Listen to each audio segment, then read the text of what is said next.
استغفر الله العظيم استغفر الله العظيم استغفر الله العظيم الذي لا إله إلا هو الحي القيوم وأتوب إليه إلى حضرة النبي المصطفى رسول الله صلى الله عليه وسلم وعلى آله وأصحابه ومن تبع دينه إلى يوم الدين وإلى أرواح جميع مشايخنا ومعلمينا ووالدينا وذوي الحقوق علينا وجميع المسلمين والمسلمات والمؤمنين والناس ثم إلى أرواح من أنفقوا أموالهم وجاهد أنفسهم إلى هذا المسجد ثم إلى رسول الشيخ القادر الجيلاني ثم الشيخ محمد المدني ثم الشيخ محمد الأرشد البنجري ثم الشيخ كشف الأنوار بن نجي اسماعيل البنجري ثم إلى الشيخ محمد سرور بن عبد الباقي ثم إلى الشيخ الزيني بن عبد الغني ثم إلى الشيخ المسلم بن أسنوي ثم إلى الشيخ بكر بن هجي بن الدين ثم إلى الشيخ محمد الزهدي النبي الشيخ حاج محمد بن إبراهيم وسلم هذا الكتاب الشيخ محمد الرملي والشيخ مأمي والشيخ الزاهر شيخ الفاتحة إياك نعبد وإياك نستعين صراط الذين أنعمت عليهم غير المغضوب عليهم ولا الضالين بسم الله الرحمن الرحيم الحمد لله رب العالمين اللهم صل وسلم وبارك على سيدنا محمد وعلى آله وصحبه أجمعين أما بعد سبحانك لا علم لنا إلا ما علمتنا إنك أنت العليم الحكيم ولا حول ولا قوة إلا بالله العلي العظيم رب اشرح لي صدري ويسر لي أمري واحلل عقدة من لساني يفقه قولي وسدد لساني واهد قلبي بحق سيدنا محمد صلى الله عليه وسلم قال المصنف رحمه الله تعالى ونفعنا به وبجميع علومه في الدارين آمين ولو جمع ريقه وابتلعه لم يضر وتكره المبالغة في المضمضة والاستنشاق للصائم فلو سبق ماء المضمضة أو الاستنشاق إلى جوفه لم يفطر إلا إن بالغ أو كان ذلك من المرة الرابعة وهو ذاكر للصوم. Alhamdulillah, puji dan syukur kita hadirat hadirat Allah Subhanahu wa taala yang mana dengan limpahan taufik hidayah serta inayahnya sehingga kita dapat sama-sama kembali berkumpul di masjid yang mulia ini. Mari kita sama-sama berniat i'tikaf di dalam ini masjid. Bismillahirrahmanirrahim. Nawaitu an a'takifa fi hadzal masjid sunnatan lillahi taala. Sengaja aku i'tikaf di dalam ini masjid sunat atasku karena Allah Ta'ala. Dan kita senantiasa bersyukur kepada Allah Subhanahu wa Ta'ala yang telah memberi kita nikmat-nikmat yang besar, di antaranya nikmat iman dan Islam, serta dipanjangkannya umur kita, disehatkan badan kita sehingga kita dapat sama-sama kembali menuntut ilmu agama. Pada malam ini kita membicarakan tentang sesuatu yang makruh ada dan ada juga masalah kafarat. Jadi ujar musannif walau jama'a riqahu, dan jikalau seseorang yang berpuasa mengumpulkan ia akan liurnya, liur dikumpulkan ke istilah wa batala'ahu, bahnya ditagok hibak montong tagok batal puasa lam yadurra kada mengapa menurut pendapat yang terkuatnya di kitab lain-lain. Ini kalaunya ke istilah itu tetap ada batal. Tapi liurnya itu di dalam itu at-tahira as-sirfa, nang suci dan murni. Suci ini artinya kada bercampur najis seperti darah gusi. Ya. Kalau bercampur darah gusi berarti liurnya mutanajis, ditagok batal. Jadi kalau seseorang berdarah gusinya itu wajib diludahkan lalu berkumur-kumur untuk membersihkan muntung. Jadi wajib dibersih muntung nambah darah tadi. Kada boleh imbah diludahkan sampai ampih berwarna darah lalu ditagok, nah itu batal juga. Kenapa? Karena muntungnya masih mutanajis. Jadi harus dibasuh dahulu dengan air sampai muntungnya tadi suci dan air liurnya pun suci. Wasirfi kalau sirfa itu murni, artinya kada bercampur dengan makanan atau minuman. Kasulitan misalnya, kasulitan sapi, kasulitan duit, jarang kita nih bilang kada ada. Kasulitan daging biasanya itu sampai ke siang bisa berasa masih masak habang. Nah itu bilanya kita taguk liur tadi nang bercampur lawan makanan, rasanya makanan ada. Nah itu batal karena beda dengan semalam dengan bekasnya. Kalau bekas kayak bekas sikat gigi itu, bekas udul itu padasnya itu masih berikit, walaupun udulnya kada ada lagi. Nah itu bekasnya ada apa-apa, bekas kada ada lagi nang zat apa benda udulnya itu kada ada lagi. Bekas apa bersikat gigi, imbas sahur misalnya, lalu ada rasa padasnya tertinggal, itu ngarannya asar atau bekas. Itu kada apa-apa, tetagok nang itu, asal yakin udulnya sudah habis bersih. Kada ada lagi di dalam muntung. Nah jadi liur nang boleh ditagok tadi harus suci daripada najis dan harus murni daripada campuran makanan atau minuman. Nah maka hukumnya kada batal puasa dengan menaguk liur tadi, walaupun beristilah dikumpulkan. Nah di dalam lagi lam yaturab bi khilafi ma idza batala'ahu ba'da ikhrajihi la ala lisanihi. Bersalahan ma masalah apabila ia menelan akan liur sesudah keluarnya dari sumbernya. Kalau di kitab itu min ma'danihi, dari sumber liur yaitu seluruh muntung. Artinya bila liur itu keluar walaupun ke bibir, ke merah bibir, lalu kita tarik ke dalam, kita taguk, nah itu batal. Kenapa? Karena liurnya sudah keluar daripada sumbernya. Jadi sumbernya itu di dalam muntung. Kalau masih di dalam jadi ilat itu kada apa-apa. Ilat kita keluarkan, kita masukkan pulang, masih kada apa-apa. Tapi bila yang keluarnya itu ke bibir sudah, lalu kita tarik, kita taguk, nah itu batal. Nah jadi bikhilafi ma iza batalahu ba'da ikhrajihi la ala lisanihi, tidak atas lidahnya. Artinya keluarnya itu bukan di lidah tapi di bibir sini misalnya, atau di manakah keluar dari muntung tapi bukan di lidah. Kalau di lidah keluar lidah tadi tapi liurnya di situ dimasukkannya ilatnya dia ke dalam, ada masalah karena lidah itu masih dalam muntung anaknya.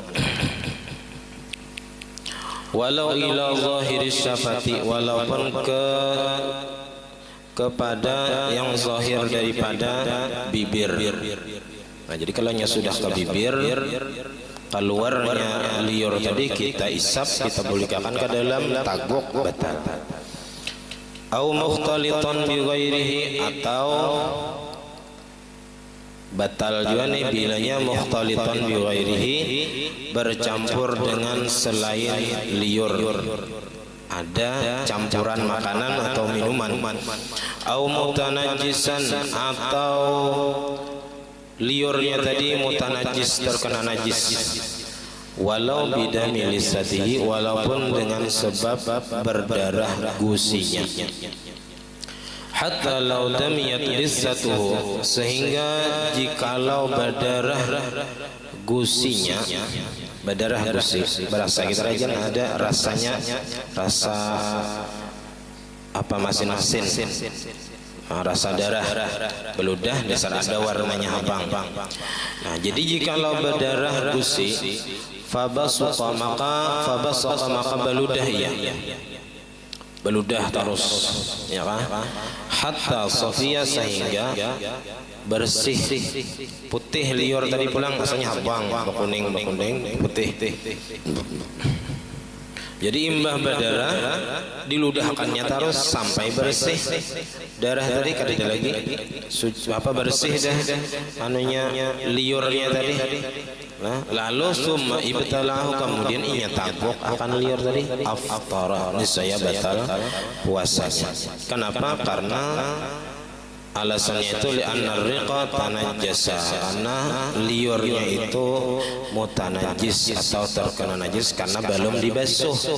Jadi imbah berdarah tadi muntung mestinya imbah diludahkan tadi habis sudah bakumur-kumur dibersihi muntung, supaya muntung ini liurnya kada mutanajis, artinya sudah dibasuh oleh banyu, karena darah ini kada kawat dihilangkan kecuali dengan air. Nah, walau amat balwa bidami lisatihi bihaitsu yajri daiman, dan jikalau umum bala orang ini terkena penyakit nang gusinya itu berdarah terus-terusan. Nah, jadi orang ini kalau orang itu gusinya berdarah terus-terusan, awaliban atau kebiasaan rancak berdarah pada kada sedikit, kada tagantar sedikit awak berdarah gusi. Karena ini sumiha, dimaafkan, bima yasukul ihtiraz anhu, dengan sesuatu yang sulit ia memelihara daripadanya, ya, karena sulitnya memelihara liurnya tadi daripada najis karena alih. Wa yakfi basquhu, dan cukupnya meludahkan bila ada berdarah, ludahkan aja. Wa yufa an asari, dan dimaafkan daripada bekasnya, artinya kada bakumur-kumur kada apa-apa. Ini kalau orang ini memang karena penyakit kayak ini. Walau hala bainahu wa bainal lisani hailun kanisbi fiddatin aftara, dan jikalau menghalangi antaranya dan antara lidahnya, antara liur dan antara lidah, hailun penghalang, kanisbi fiddatin seperti separuh dinar, aftara niscaya batal ala ma'tamadu hibni, atas pendapat yang mengkuatkan akan dia oleh Imam Al-Hibni, khilafanil Halabi. Mungkin apa duit anak diilat, lalu liurnya ditakuk, nah itu batal. Kalau di apa separuh masuk kamuntong, separuh di luar, separuh masuk separuh di dalam, lalu ditakuknya liurnya tadi, nah itu batal. Karena ada ada benda lain. Wa tukrahul mubalaghatu fil madmadati wal istinsyaqi, dan dimakruhkan bersungguh-sungguh pada berkumur-kumur dan istinsyaq. Istinsyaq ini memasukkan air ke dalam hidung. Memasukkan air ke dalam hidung lis-shaimi, bagi orang yang berpuasa. Nang behimat itu nang kadebuk nang makruh, nang sampai ke tenggorokan sini bakumur-kumurnya. Kalau bakumur-kumur biasa aja itu tetap disunatkan. Jadi nang makruh ini hanya nang bersungguh-sungguh nang behimat sampai ke tenggorokan situ bakumur-kumurnya.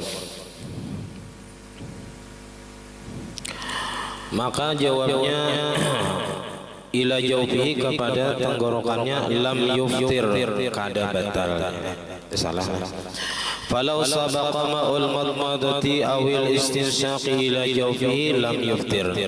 Maka jikalau terdahulu oleh air kumur-kumur atau air yang memasukkan ke dalam hidung tadi, ila jawfihi, terdahulunya ke dalam rongganya, artinya kita minum tataguk. Nah kada istilah bang nih teman tataguk banyu istinsyak atau madmadah tadi lam yuftir kada batal illa in balagha, kecuali jikalau bersungguh-sungguh atau behimat, kecuali nang behimat tadi lalu tataguk, nah itu batal. Bilanya kada tataguk kada batal, atau bilanya nang biasa aja berkumur-kumurnya kada batal, walaupun tataguk biasanya kada beristilah, walaupun berkumur-kumurnya tadi beristilah. Au kana zalika, atau adalah yang demikian itu berkumur-kumur dan istinsyak tadi minal marratir rabi'ah, daripada kali yang keempat, artinya di luar yang disunatkan. Artinya selama berkumur-kumur dan istinsyak itu disuruh disunatkan, tapi kada bersungguh-sungguh, lalu tataguk tadi kada batal.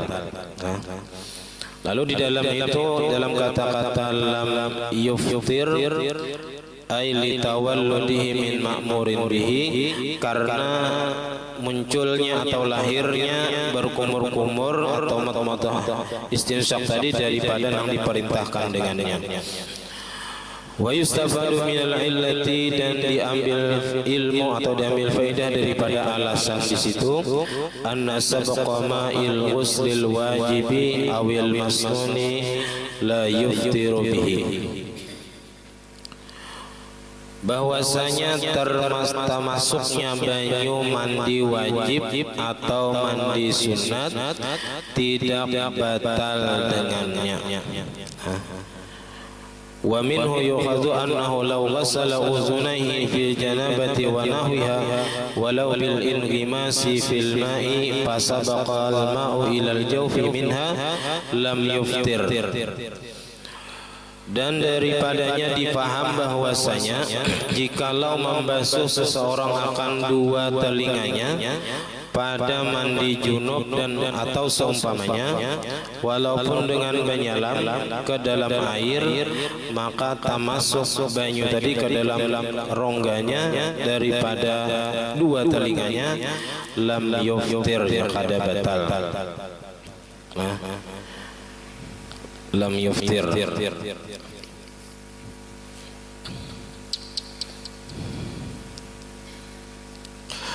Nah, jadi ini masalah mandi di siang Ramadan semalam. Ini yang kita cari dalam kitab Taqiratus Sadidah, perinciannya kayak ini. Apabila mandinya itu disuruh baik nang wajib atau nang sunat, maka kada batal puasa apabila mandinya tadi dengan bakubui, lalu tamasuk ke dalam telinga misalnya, nah itu kada batal kalaunya mandi wajib atau mandi sunat. Dan batal apabila mandinya dengan banyalam. Bila mandi banyalam lalu tamasuk ke dalam telinga, itu batal. Nah, di dalam kitab Bujairimi bahwasanya batalnya itu dengan sebab banyalam tadi apabila biasanya tamasuk banyu ke dalam rongganya. Nah, bilanya kebiasaannya masuk lalu mandinya banyalam, nah itu batal. Bilanya biasanya kada tamasuk ke dalam telinga, bilanya mandi banyalam biasanya kada masuk telinga, maka hukumnya kada batal.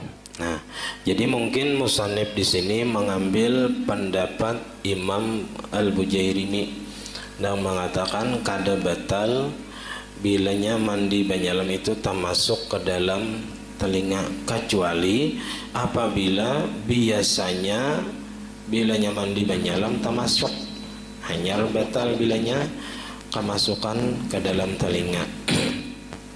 Jadi kalau mandi wajib atau mandi sunat, kemasukan ke dalam telinga itu kada batal menurut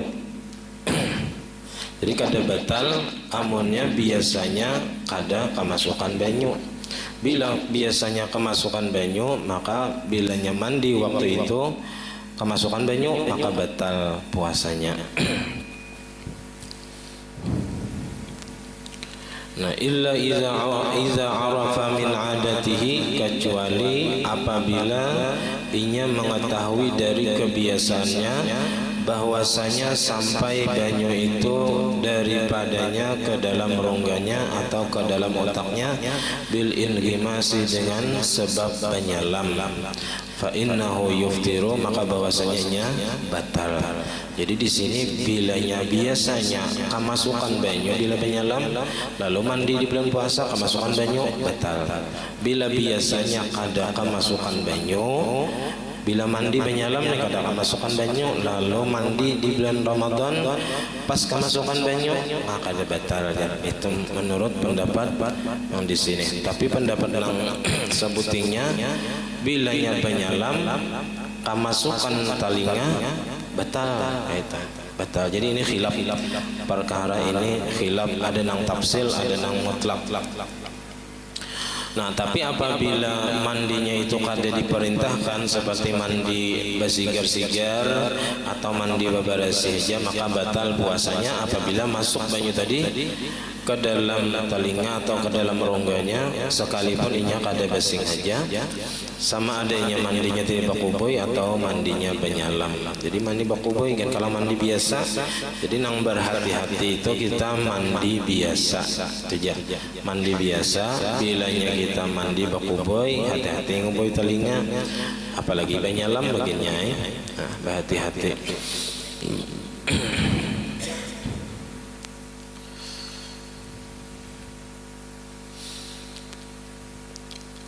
Na'am mahalluhu in tamakkana min al-ghusli la 'ala tilkal halati kal ghusli bil ifrik wa illa fala yubtiru fi ma yazharu.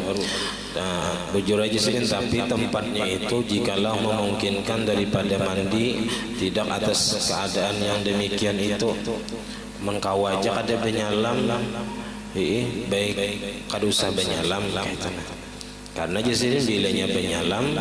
Nah, lalu di sini bilanya penyalam kemasukan telinga, nah bisa batal di sini.